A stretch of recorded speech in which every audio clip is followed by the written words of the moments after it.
Okay, so here we are. We're going to discuss chapter 2 now, which is probably going to be a lot shorter discussion, mainly because we've already covered some of this information, but we're going to go a little bit more into depth. And so what we're talking about on this one is interpersonal communication, okay?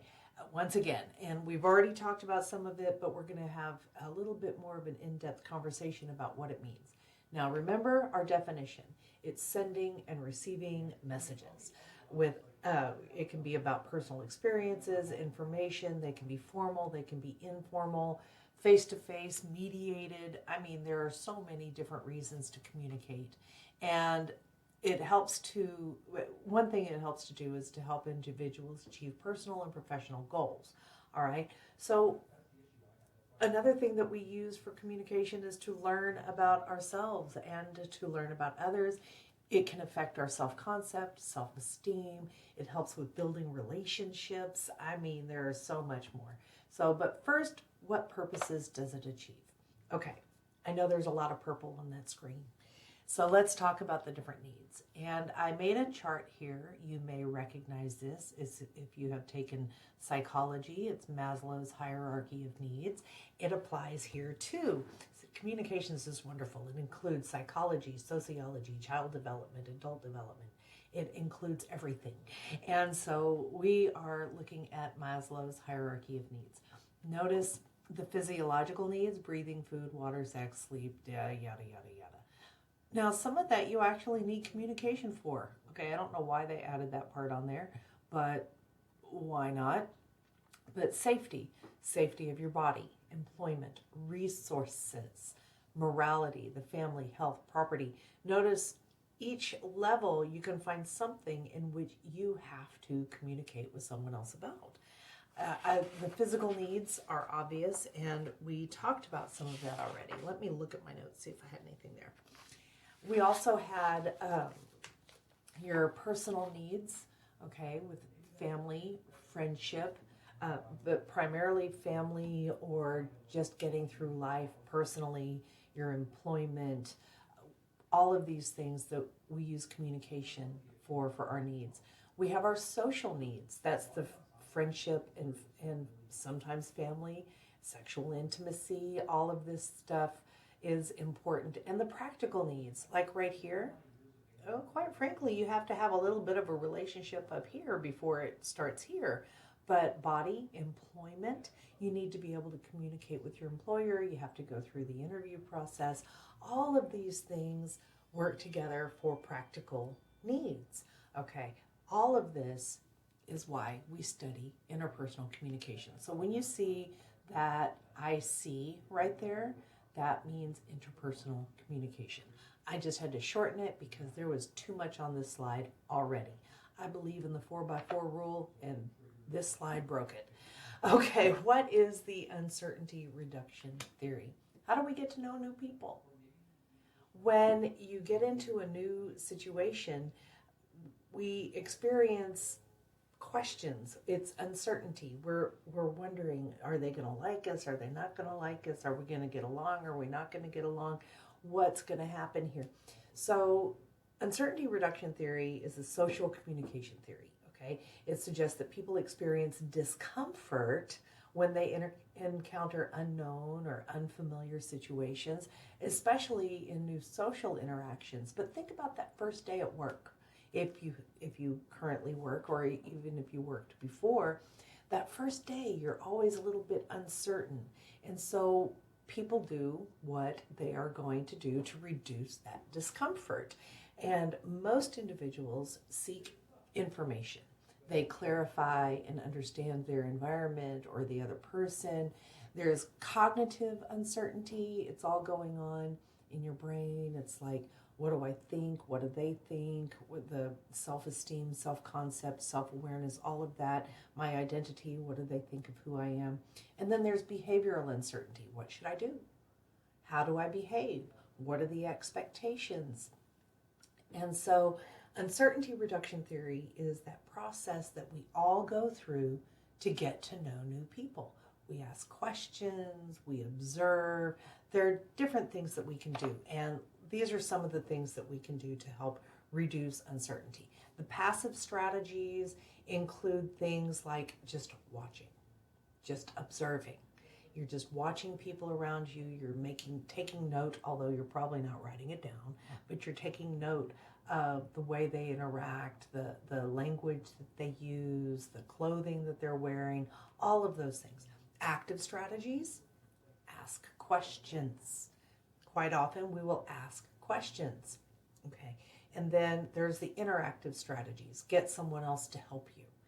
Say, hey, I need some assistance here. Can you help me? And then you become interactive and you work with them. You might get on Google and do some research. Who knows? Some other things that we do to reduce uncertainty is self-disclosure. When we are talking to someone else, if we admit, I'm a little uncomfortable here, I don't know what to do here, or I think I'm doing okay, but, and give those pieces of information. Self-disclosure. When you disclose, chances are they will disclose anyway. And then we do have a tendency to evaluate others. We don't mean to evaluate, but we do. We all have a type. We all have our preferences.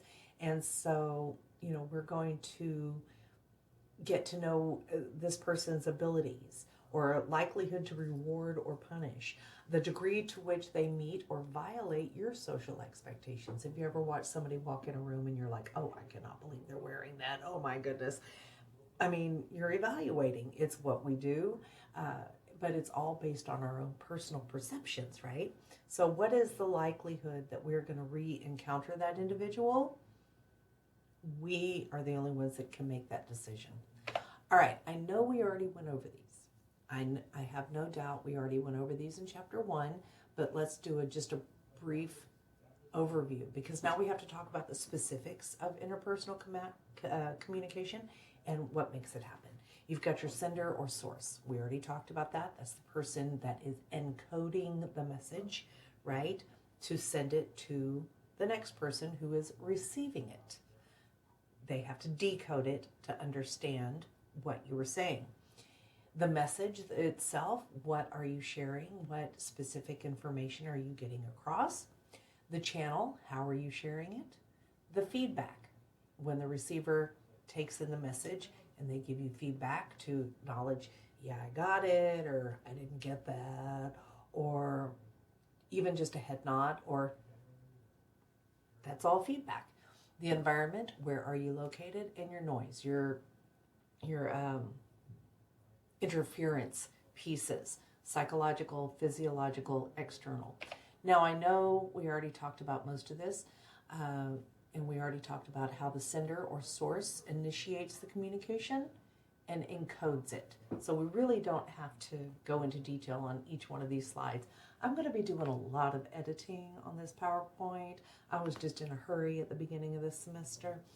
Okay, the receiver decodes the message, and the reception and understanding is shaped by lots of things. The environment, attitudes, beliefs, everything can fall into it.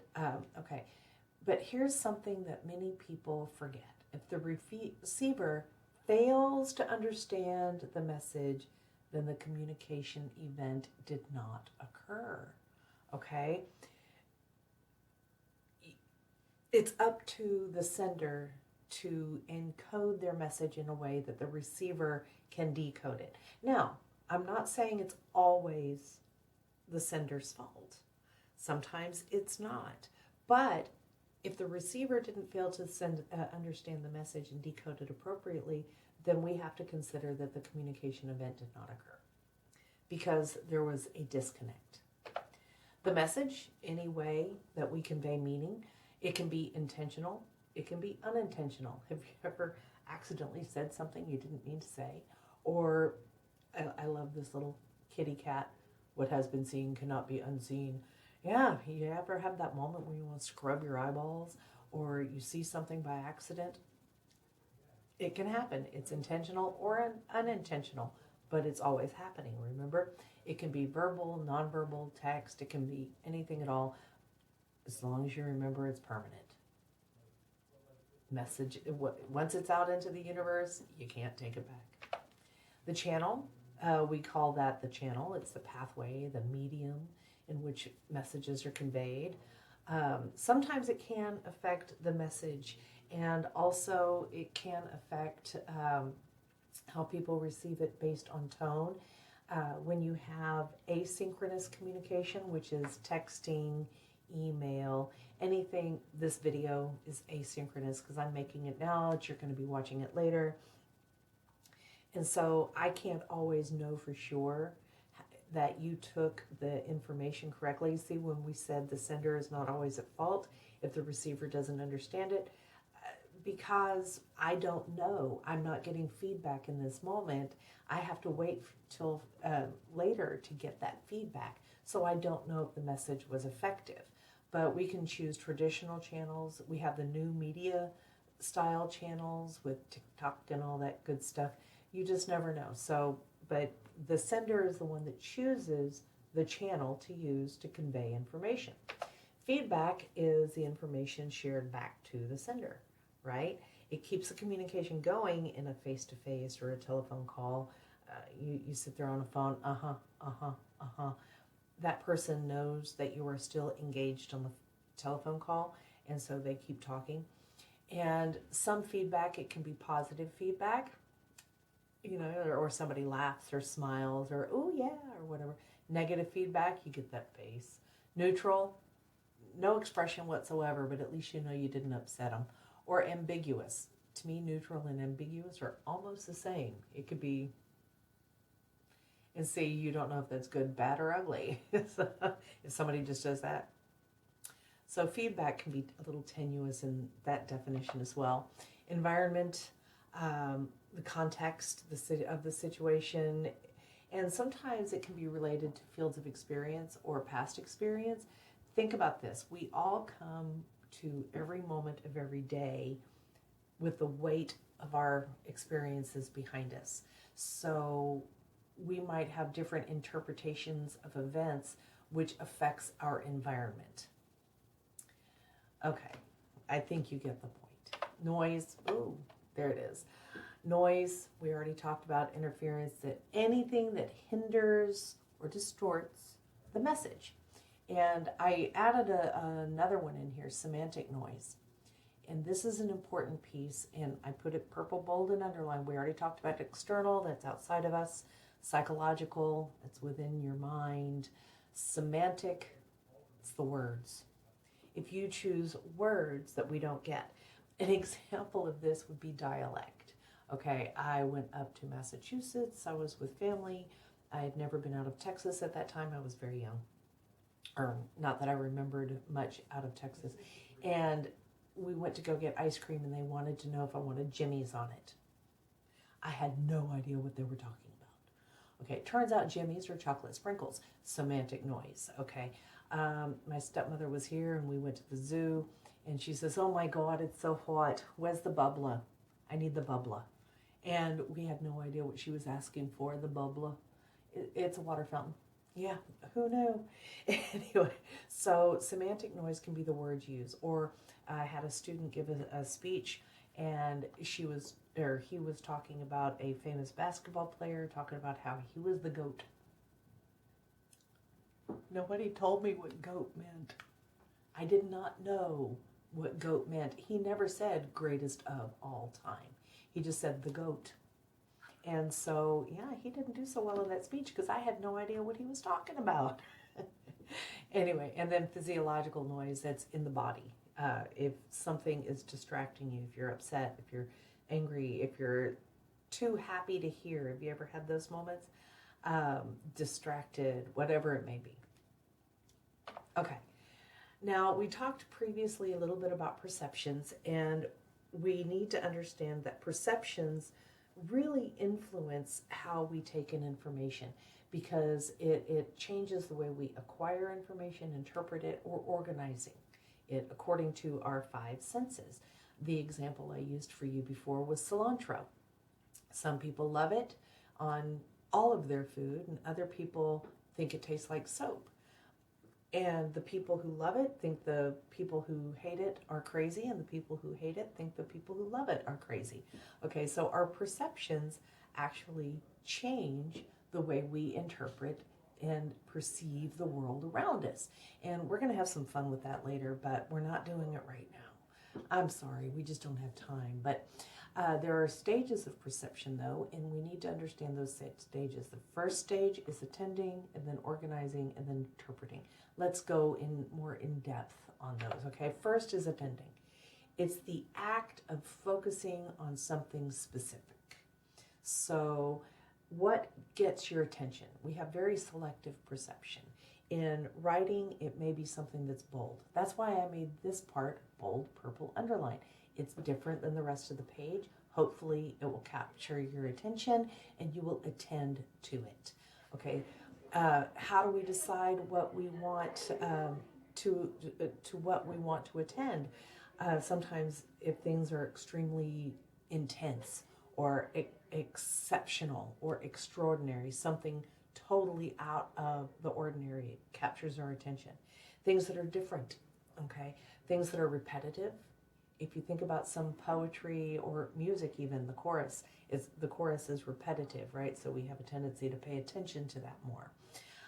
Things that are personally motivating or important, because your things that you choose are most important may be different than what I choose, which is perfectly acceptable, right? Or your emotional state. If I've noticed that when people are happy or excited, they view certain things. Have you ever noticed if you're in love, the world is prettier? Okay, the morning is brighter. It's not any different than it was any other morning, but that morning you're viewing it differently because you have a different mindset. On gloomy days, you wake up on the wrong side of the bed, or you're mad or whatever, and the day just seems dark and dreary. I don't care how sunny it is. The day has not changed. Our perception of it has. Organizing. How we make sense of all of this information that we're taking in. Now, these are 4 of the organizational schemes. They call them constructs in this text, about how we organize information that we take in. Physical constructs. That would be, okay, my very excellent mother just sent us 9 pizzas. Okay. My, Mercury, very, Venus, excellent, Earth, Mother, Mars, just, Jupiter, sent, Saturn, us, Uranus, 9, Neptune, pizzas, Pluto. I know Pluto, I still consider Pluto a planet. But see, that's a physical construct. It's a mnemonic that I use to help me remember the order of the planets. Role constructs. What do flight attendants do? Okay, and I have an idea of their expectations. We have expectations of how teachers behave and what they do, and when they behave outside of that expectation, it startles us. Social behaviors that we find acceptable. We are taught these from an early age, right? We have certain social behaviors.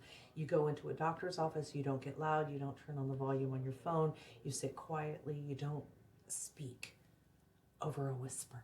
That's an accepted social behavior. You go into Texas Roadhouse, it's okay to be a little louder, right? And then we have psychological constructs. You get the point. We have different ways that we put this information into order in such a way that it makes sense for us. We have to organize it. Let me see if I have a note here. I'm way ahead of my notes. Look at that. Isn't that wonderful? That means it's going quick. Okay. Nope, I don't. All right. So then we have to interpret information.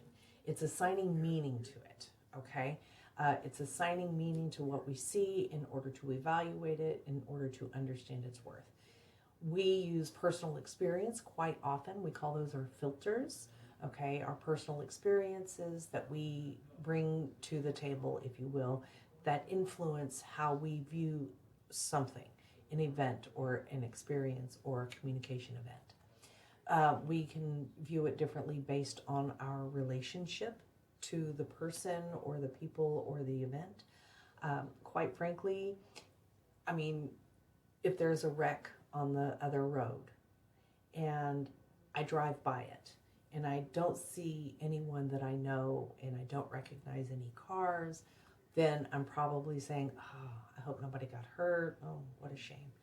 And you just keep going, you know, and you short prayer, whatever it is you do. But what if you recognize a car? Relational involvement. You're like, suddenly you're a little bit more worried, you're a little bit more involved, and you're trying to find a place to park so you can go see if you're needed, if that's your mama, if that's your daddy, or somebody close to you. Our expectations can change our interpretations of events. If we were all excited about going to a concert and that concert got canceled, we'd be all bummed out and sad, based on our expectations. But if we weren't planning to go to that concert, the fact that it got canceled does not affect us at all. It's like, oh, okay, thanks, appreciate it. We make assumptions about things sometimes, and our relational satisfaction, our relationship with the person or individual or group that we are having conversation with, all of these things can change the way we interpret the information we just perceived. Okay, so there's a lot more to this than you thought. Actually, there are 5 stages to the perception process, but I'm only giving you 3 because that's what's in the book right now. Be happy. It's usually a lot more to it. Okay, how do we conceptually organize the communication process?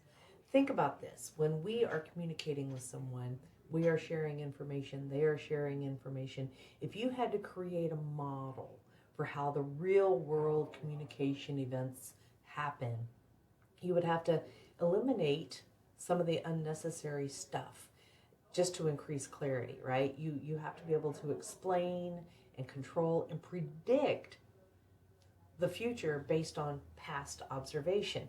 And so that's what this guy did. I mean, look at all of this. These are things that he noticed in a transactional model. He or she, I'm not really sure. Anyway, encoding, decoding occurs simultaneously. So we used to use the linear model, and it didn't have that simultaneous thing until people started really paying attention and saying, hey, wait a minute. He's nodding while I'm still talking. She's laughing while they're still communicating. So it is simultaneous, and it's continuous, and it's endless. But all of this stuff comes down to here. Context. Okay? Context is important because think about social, cultural, relational context. If I say, I love you to my daughter, that's a good thing. If I say it to my husband, that's a good thing. If I say it to a stranger in a store, they're going to think I'm a little insane, right? Context plays a role. Noise, we talked about how any type of interference, noise, can affect a communication event, physical, physiological, psychological, semantic. I have students that use slang with me and I don't know what they're saying, and I have to request definitions. So all of that affects how we communicate. Now, this is another picture of the transactional model. I believe this is the one that was specifically in your text, but it shows how, the communicator encodes and decodes because we're sending and receiving at the same time. We're encoding the message to send to them. We are decoding the feedback they're sending back to us, right? So we send and receive. This communicator sends and receives. You get the point. Now, what makes you a great communicator? We talked a little bit about this too. We talked about mindful listening. We talked about mindful communication, but mindful listening is a little bit more specific. And by the way, according to a lot of the studies done by Harvard, Stanford, Yale, I could go on. They've done all these studies. They've talked to HR representatives throughout the country. They've talked to CEOs. They've talked to small business owners. They've talked to all kinds of people. And they discovered that one of the most important things that they look for when they're hiring someone is their ability to communicate and primarily to listen. Isn't that interesting? So train your listening, train your communicating. But mindful listening, carefully and thoughtfully attending to what they're saying, okay? Try to decode it the way they encoded it. Try to understand it from their perspective. Remember that agreeing does not mean accepting. You don't have to agree. You don't have to agree with what other people say, do, etc., as long as you accept that that's the way they're saying it, doing it, etc. Agreeing does not mean accepting. Our people skills are important because it's a set of characteristics that we use to help us understand and interact with others. Healthy interactions, anyway, knowledge of how to adapt, the ability to understand, the ability to empathize. Emotional intelligence is a key feature of great communications. We already know what an IQ is. That's intelligence quotient. Well, emotional quotient, it's emotional intelligence. It's ability to identify your own emotions and the emotions with others. Have you ever been so frustrated you started pouring tears down your face and everybody thought you were sad because you were crying? No, that's frustration. Now, was it anger or frustration? There is a complete difference, but so many people combine those into one. Just you're feeling this way, so it must be angry. No, sometimes it's just frustrated, and sometimes it's frustrated with yourself. So emotional intelligence is the ability to look at all of the emotions involved, identify your own, identify someone else's, and use the information to guide your behavior. Appropriate skill selection means appropriate technique, okay? Appropriate listening technique, appropriate reply technique, all of these pieces. And then, of course, communicating ethically. Now, I have this whole list of what ethics should be. We already know what ethics means. It's the moral values that we carry throughout life. And usually our ethics are instilled in us in a very young age. And as we grow up, we add on to them, we mold them, we change them until they become our full-blown ethical place in the world, the way we view the world, the moral values we carry. And usually it has to do with truthfulness and all of these things, understand and respect, access to resources, respect individuality. We get all of this stuff. But this is the one that most people have trouble with: accept responsibility. We all know people who do this. When anything goes against them in the world, they blame someone else. It's their fault. Guess what? It's not. No one has ever made me get mad. I choose to get mad. They may behave in a way that works for them, and I might get mad, but I'm choosing to get mad. I'm choosing my response. I'm choosing how to respond to the stimuli around me. I choose not to get mad. I don't have to. And just that phrase, I choose not to get mad, made my life so much more peaceful in my household. Anyway, but we also need to know that responsibility is a personal thing. We have to take accountability for our own choices, behaviors, communications, and actions, right? Anyway, so we're going to talk more about ethics throughout this semester as well. That is, believe it or not, the end of chapter 2, and I hope that's everything that you needed and wanted and more. I am going to end it now, and y'all have a great day, morning, afternoon, wherever you may be. Have a great one.